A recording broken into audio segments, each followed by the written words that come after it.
Pero todavía cuando le dijeron tu dinero perezca contigo, todavía él les dijo, bueno, pues entonces por favor oren por mí, pues para que no me pase nada de lo que ustedes dicen que me va a pasar. Y ahí fue donde se salvó.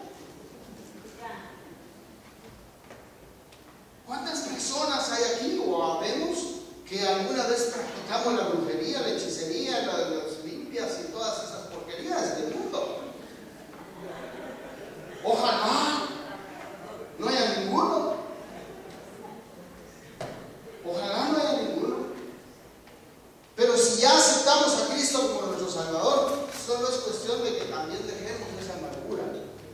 Porque ahí Satanás se quedó poseyendo una cierta parte de nuestra vida, y por eso es la amargura. Y eso le pasó a Simón. Pedro le dice, yo veo que en amargura estás, muchachos. En amargura estás. Y ya había aceptado a Cristo y estaba en amargura. Entonces hay que desatar. Hay que desatar esas amarguras y esos fracasos. Yo sé perfectamente que todos o una gran parte hemos sufrido violencia intrafamiliar, hemos sufrido violencia sexual o han sufrido violencia sexual, hombrecitos, mujercitas, y no se ha podido contarle a nadie, y entonces todavía, o hemos sufrido que porque el marido le echaba duro al trago, o que porque la mujer le puso los cuernos también, y hemos sufrido de mil maneras.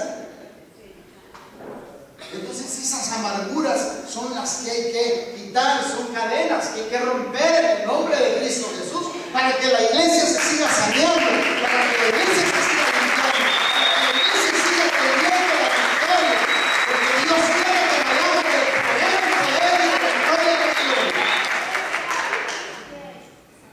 Entonces aquí el punto está en que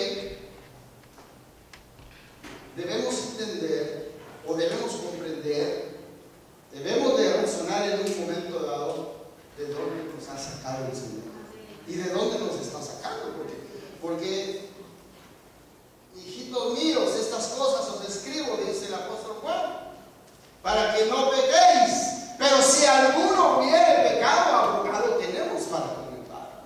Hay debilidades en nosotros. Ayer leíamos un pasaje en Romanos,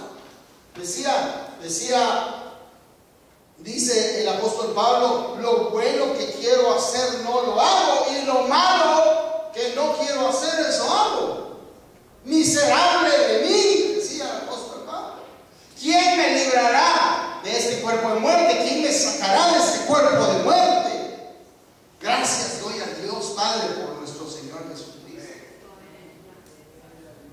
Porque si no hubiera sido por el sacrificio en la cruz del Calvario, no tuviéramos nosotros ni la más mínima oportunidad, ni el más mínimo chancecito de podernos salvar, y mucho menos limpiarnos, ¿verdad? La iglesia hay que limpiarla. Se me viene el pasaje de cuando Jesús resucitó a Lázaro.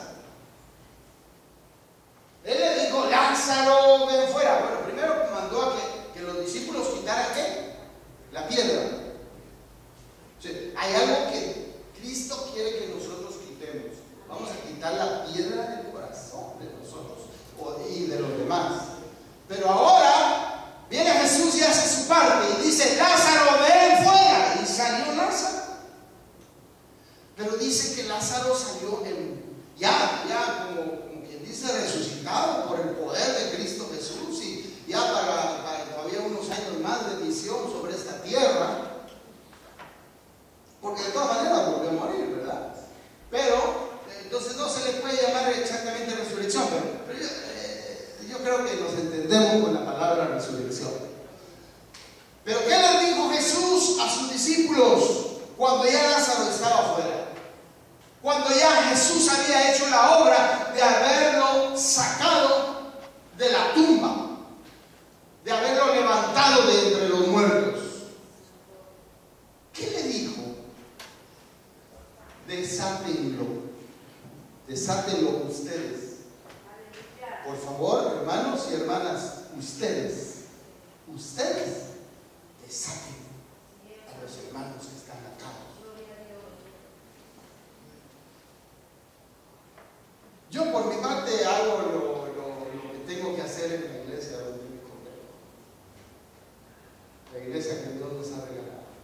Pero también es necesario que ustedes lo hagan. Involúcrense, hermanos.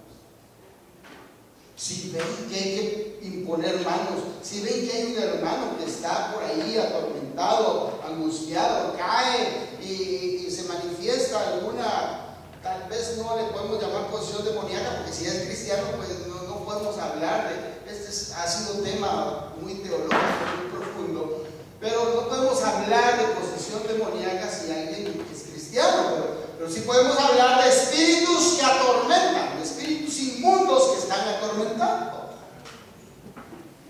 Pues si caen, pues no salgamos huyendo, especialmente los profetas, las profetas, por favor, si ven a alguien que necesita liberación, vamos a poner manos en el nombre de Jesús, con autoridad. Si esa es la función de los profetas en la mayoría de los casos, tomar autoridad y no decir, uy, salgo bien, se me va a pegar. No, hermano.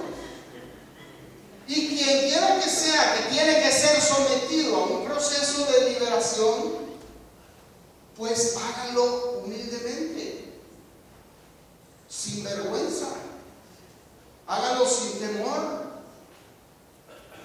Hagámoslo sin temor, hermanos.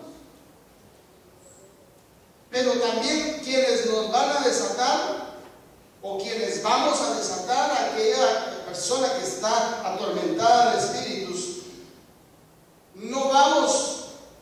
lo que vamos a desatarlos, no vamos a ser muy crueles, hermano. De decir, por tus pecados es que estás así, por tus pecados, y le metemos una carga más fuerte que la que tiene. Había un hermanito que una vez estaba orando, él era salmista, ¿verdad? Y estaba orando en el altar de una iglesia y se acerca a un anciano y empezó a orar por él, el anciano. Y le dice, y el hermanito, el salmista empezó a llorar, naturalmente, pues a regocijarse y a liberarse de qué sé yo, qué opresiones andaba teniendo. Pero viene el anciano y le dice, espíritu de demonio, te vas fuera en el nombre de Jesús. ¿Ya? Entonces, sin sabiduría, porque ahí no era. Y todavía encima le puya con el dedo. Y entonces el hermanito que estaba orando se rió y dijo, me hizo cosquillas. Y todavía el anciano le dice, y te reís, ¿verdad, diablo mañoso?